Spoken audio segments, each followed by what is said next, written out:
This is In-Ear Insights, the Trust Insights podcast.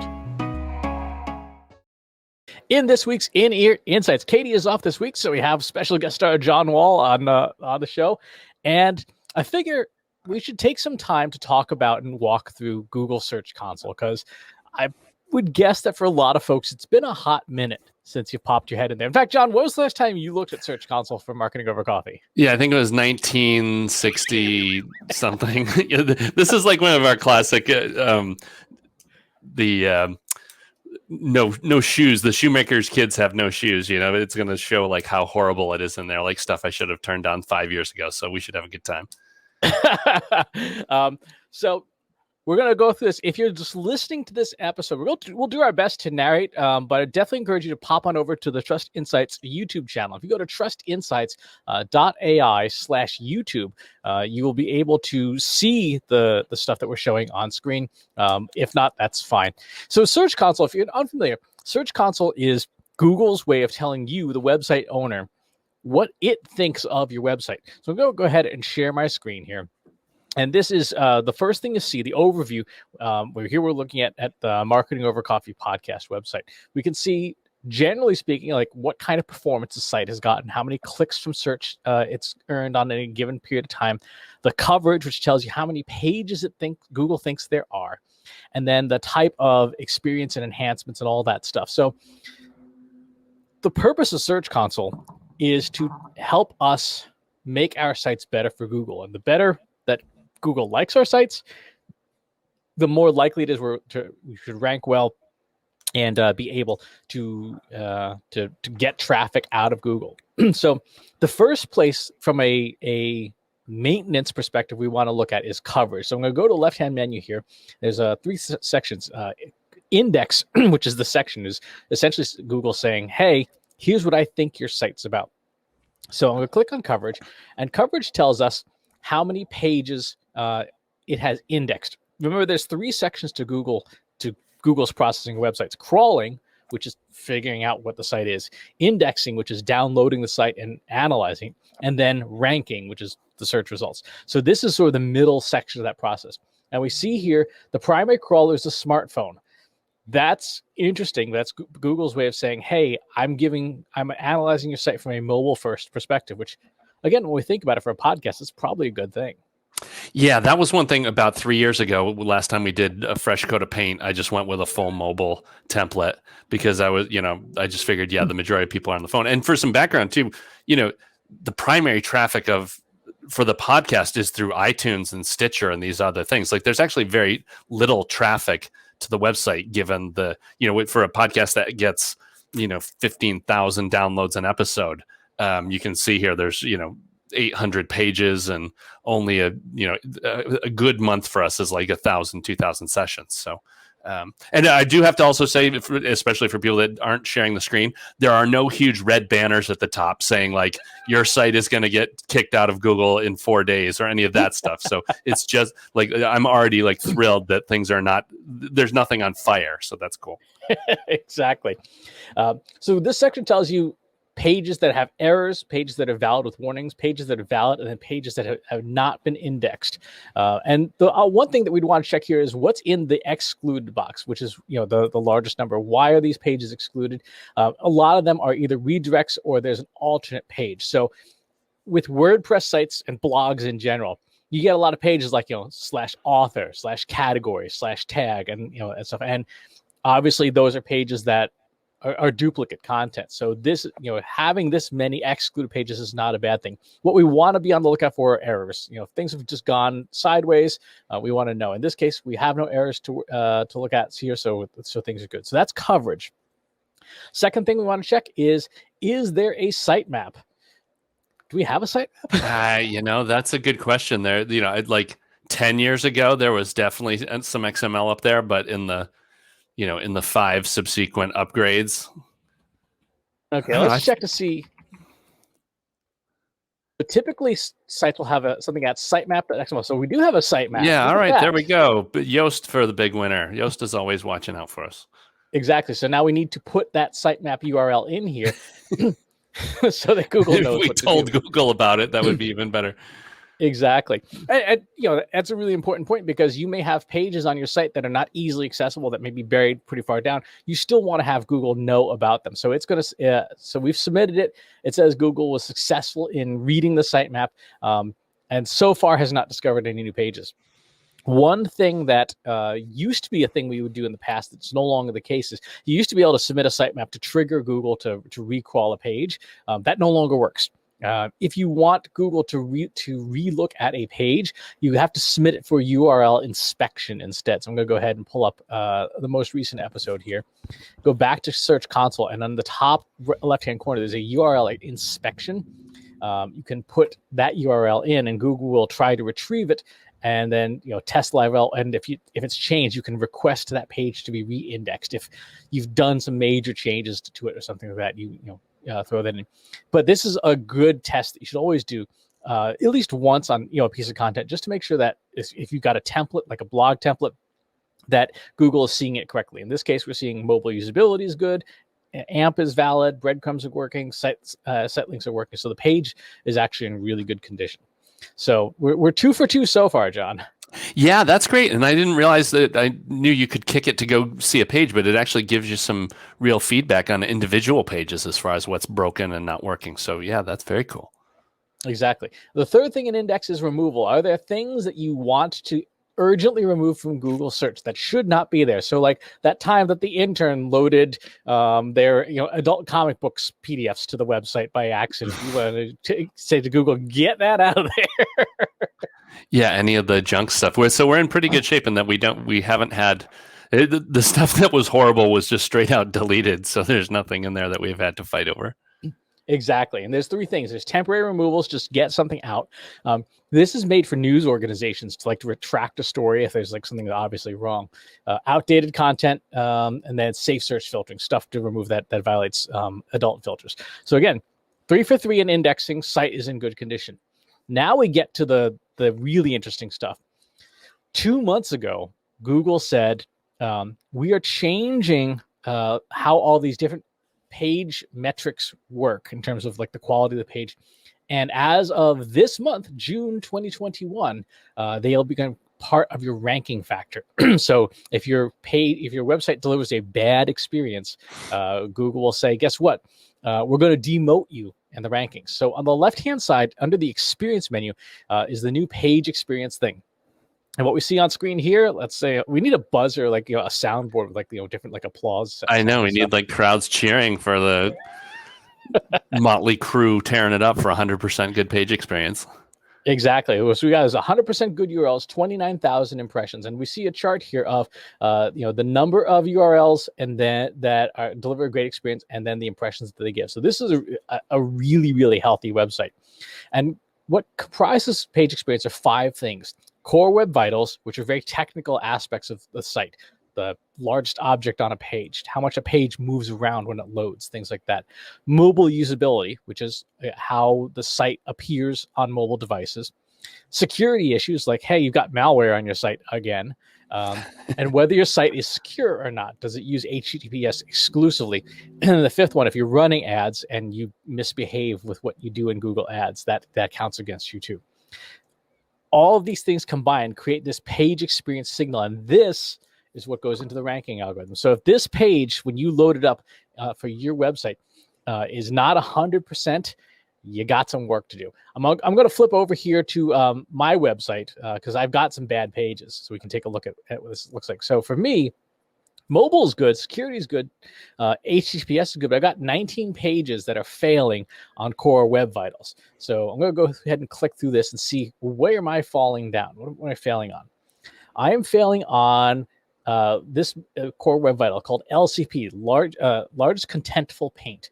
It means something big is on pages that is causing delays. There's something on that page that is taking too long to load. It's just a big piece of content. And when we look at it, we look at all these different pages. These are all, for the most part, template pages. They're actual pages in the site. So this is telling me I've got something embedded on this page that is not helping. So I'll click on this page speed insights and see if Google can tell me more detail about what on my page is taking so long that it's actually causing errors. Because if this was like, one post buried like 14 levels down on my site, I'd be like, no big deal. This is the homepage, and the homepage gets a fair amount of traffic, including converting traffic. So I want to know what's going on here. Yeah, and so it's at 4 seconds, huh? So that's obvious. That's like serious delay. Okay, and here we go. We've got some insight. Let's see. So we got good layout shift. First contentful paint's a little on the slow side. Large contentful paint is on the really on the slow side. So it does not pass. Let's see if we can dig in here. It is the video.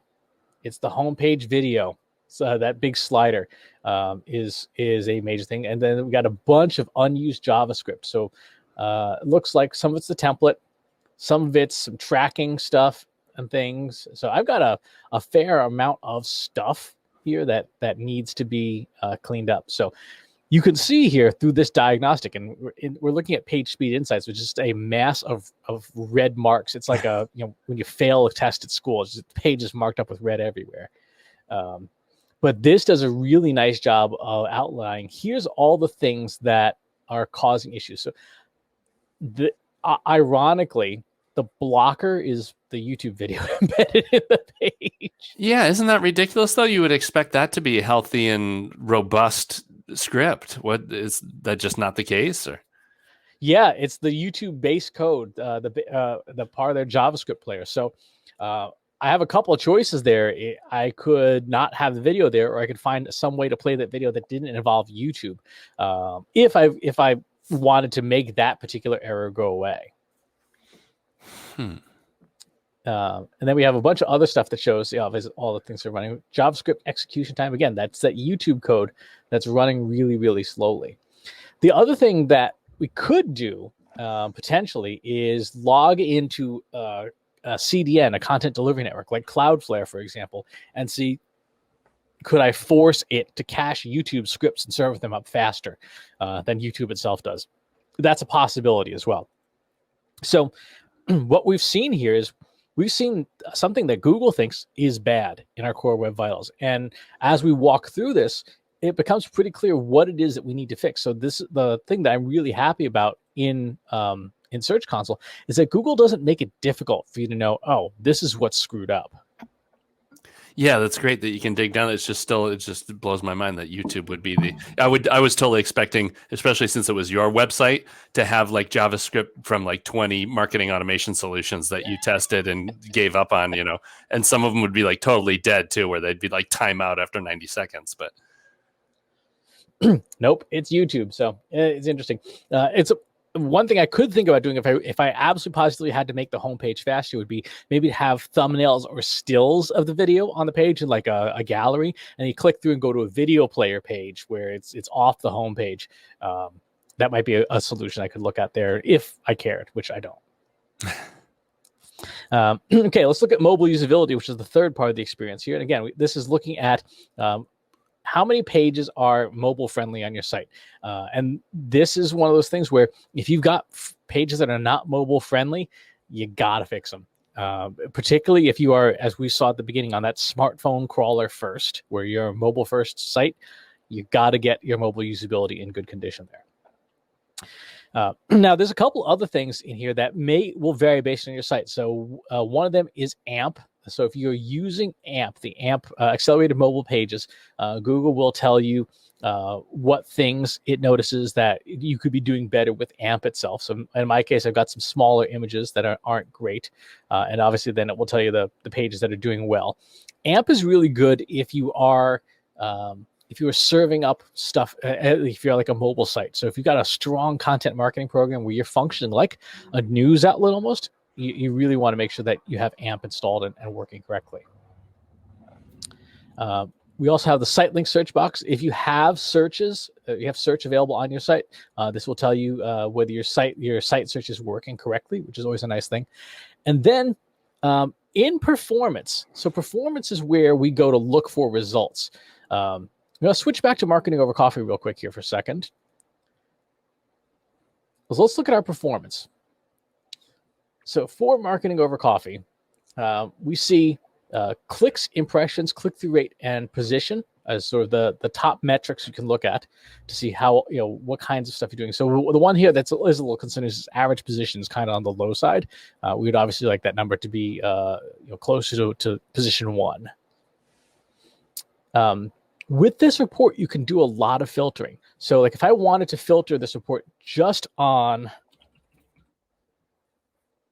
the name marketing over coffee, I could filter out a lot of other search queries and look at just essentially branded search queries, right? So now I'm starting to see what some of those search terms are. Let's change that to marketing over coffee. Yeah, we're just a hardcore branded site, huh? That's it. The majority of the traffic is people already know they're looking for us. Exactly.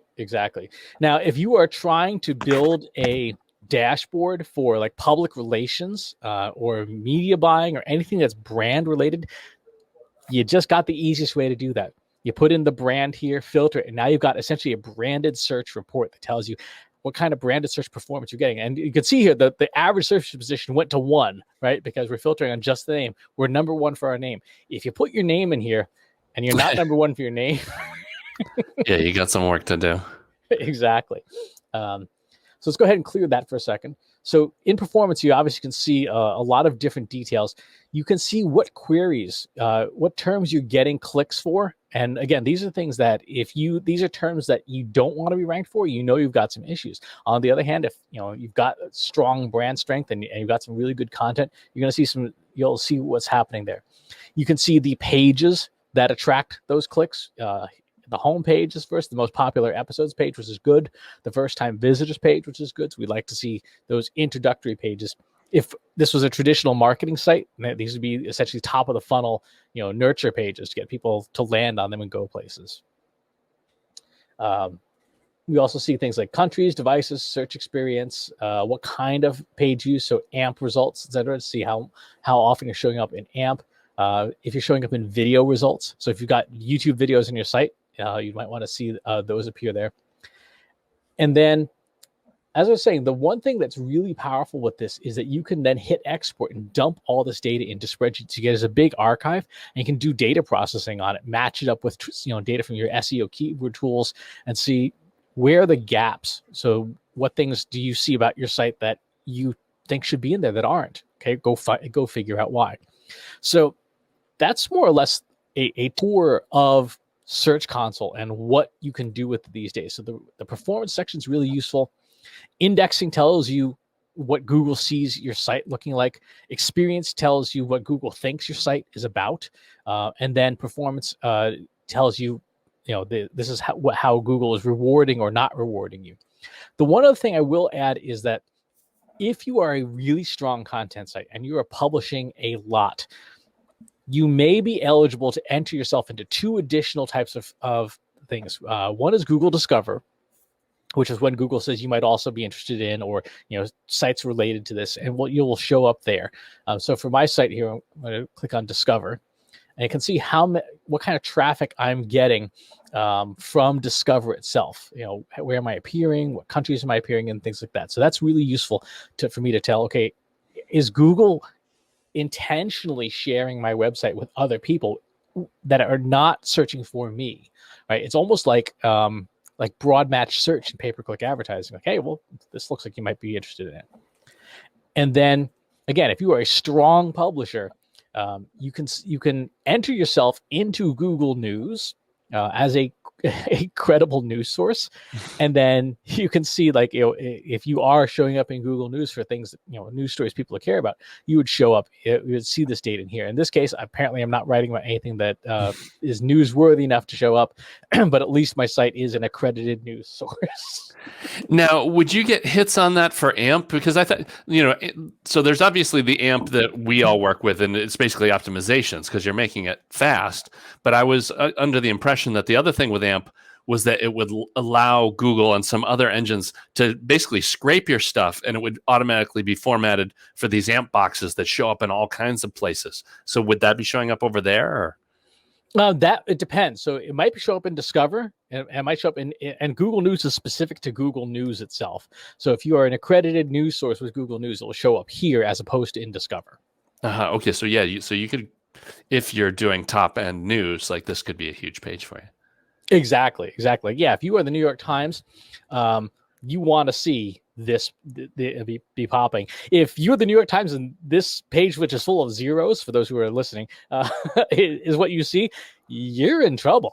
Yeah, you're missing a payday if that's the case. Exactly. So that's sort of the walkthrough of Google Search Console and what you use these different things for. A lot of this data is also available in Google Data Studio. So you don't necessarily have to be in Search Console. And more importantly, you don't have to give access to Search Console to people in your organization if you don't want them tinkering around here. Because as you saw with like sitemaps and removals, if you're not careful, you can really screw up your site. Yeah, right. You remove the homepage and you're going to be off the grid completely until somebody figures that out. Exactly. Whereas if you use something like Google Data Studio, you can build the reporting, taking Search Console data out of Search Console and show it, and give it to stakeholders and stuff. And again, I would so strongly emphasize, if you are in PR, if you're in media buying, if you're in any of these things, and you don't have that branded search reporting from the performance section as part of your monthly reports, you are missing the boat on being able to show your stakeholders, here's exactly what we bring to the table. We are getting people to search for this company by name and doing a great job at it. And it's not our fault that once the traffic gets to your site, people hate you.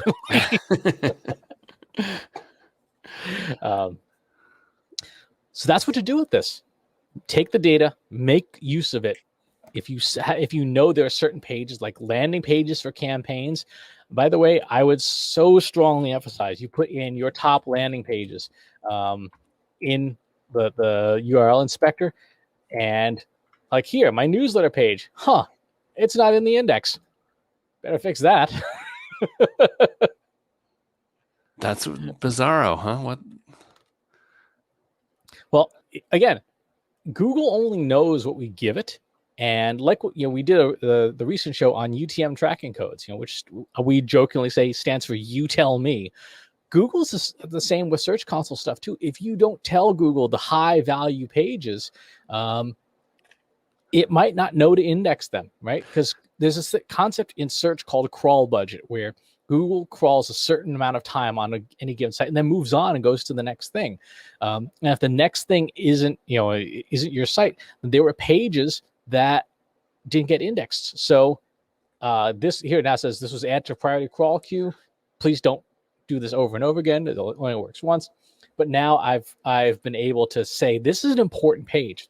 So if you've got a big campaign, a big landing page coming up for a multi-million-dollar campaign, run it through the inspector, make sure it's indexed, because if it's not indexed, then you're missing a potentially on some big organic search traffic. Yeah, right. And then there's if it's not part of the nav, that's totally hidden, right? There's no other way for it to get in there unless you tip them off to that.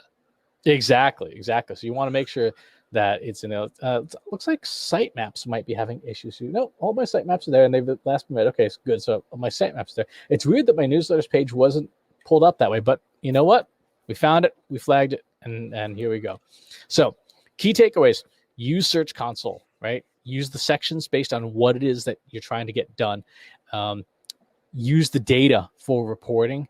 And then for those high value pages, make sure that the most valuable pages on your site are in here and included. If you have not gotten a copy of the Trust Insights Most Valuable Pages report for your website, that's something that we do for clients. Drop us a line. Go to trustinsights.ai/contact.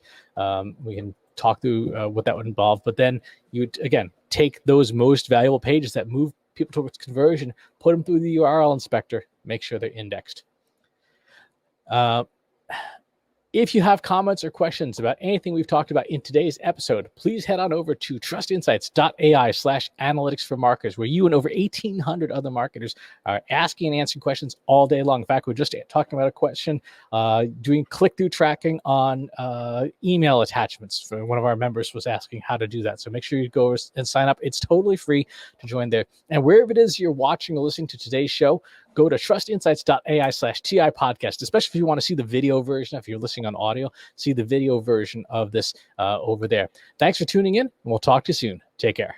Need help making your marketing platforms, processes, and people work smarter? Visit trustinsights.ai today and learn how we can help you deliver more impact.